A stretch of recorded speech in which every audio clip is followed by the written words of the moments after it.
मेरे दोस्त, इस तस्वीर को देखिए। ये तस्वीर किसी आम बच्चे की तस्वीर नहीं है, ये भारत के साक्षात भविष्य की तस्वीर है। ये तस्वीर ये बयां करती है कि हमारी प्राथमिक स्कूल अर्थात सरकारी स्कूल जिसमें बच्चे पढ़ने जाते हैं, उसमें किस तरह से बच्चे पढ़ने जाते हैं, हमारा एजुकेशन सिस्टम कितना घटिया हो चुका है और हमारे सरकारी स्कूल की व्यवस्थाएं कितनी जर्जर हो चुकी हैं। इस तस्वीर को देखकर आप लोग देख सकते हैं।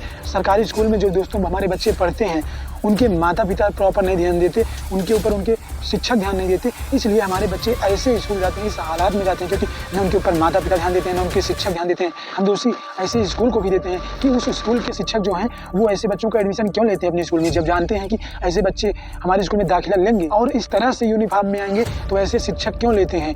इसमें हमारे एजुकेशन सिस्टम की भी गड़बड़ी है और हमारे जो सरकारी स्कूल में बैठे शिक्षक हैं उनकी भी बहुत बड़ी कमी है और साक्षात माता पिता की तो होना सबसे बड़ी गलती है भैया। एक प्राइवेट स्कूल में पढ़ने वाला बच्चा वो घर से ही निकलते ही अपने वैन में बैठ जाता है, अपने गाड़ी में बैठ जाता है, उसके माता पिता प्रॉपर ध्यान देते हैं, उसके प्राइवेट शिक्षक जो होते हैं प्राइवेट स्कूल के, उनके शिक्षक उस बच्चे पर ध्यान देते हैं प्रॉपर।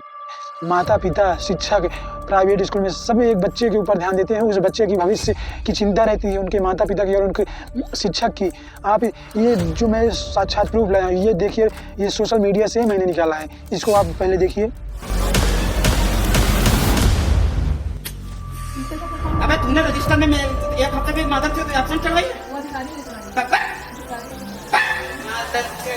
12 भागा 12 प्लस 12 कितना हो? 24। कैसे में? नहीं 12 ही होगी। पर्यावरण को बायोलॉजी देख लिया ना। हाँ, यही है हमारे सरकारी स्कूल की जर्जर व्यवस्थाएं, यही हमारे सरकारी स्कूल की भ्रष्ट शिक्षकों की, भ्रष्ट अधिकारियों की नीतियों का खेल और दमन। एक सरकारी स्कूल में पढ़ने वाले बच्चों के साथ ऐसा क्यों व्यवहार किया जाता है? ऐसे यदि स्कूल में बच्चे पढ़ेंगे सरकारी स्कूल में तो ऐसे बच्चों का भविष्य की इच्छाएं दमन हो जाएंगी और वो बच्चे कहाँ तक जा पाएंगे, आगे हम उनको कहाँ तक ले जा पाएंगे? क्या हम ऐसे बच्चों को आगे बढ़ने का मौका दे रहे हैं? एक प्राइवेट स्कूल में पढ़ने वाले बच्चे के ऊपर प्रॉपर ध्यान दिया जाता है भैया।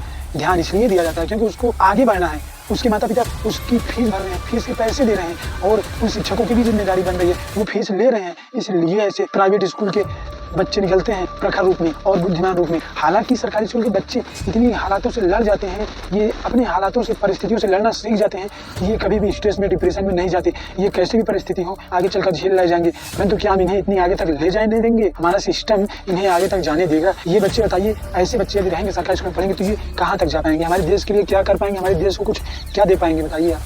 जवाब आपसे मांगता हूँ। गलती इसमें हम लोगों की भी है कि हम लोग आवाज़ नहीं उठाते, हम लोग परिवर्तन का समय देखते हैं कि परिवर्तन होगा। इसमें शिक्षक, माता पिता, घटिया सिस्टम और घटिया सरकारी स्कूल के टीचर। हाँ, कुछ टीचर ऐसे भी हैं जो बच्चे को प्रॉपर पढ़ाते हैं, बच्चे के ऊपर ध्यान देते हैं, परंतु एक दो टीचर पढ़ाएगा तो बच्चे कहाँ जाएंगे? हमारे सरकारी स्कूल के बच्चों की यही हालत है, इसीलिए तो देश गर्त में जा रहा है।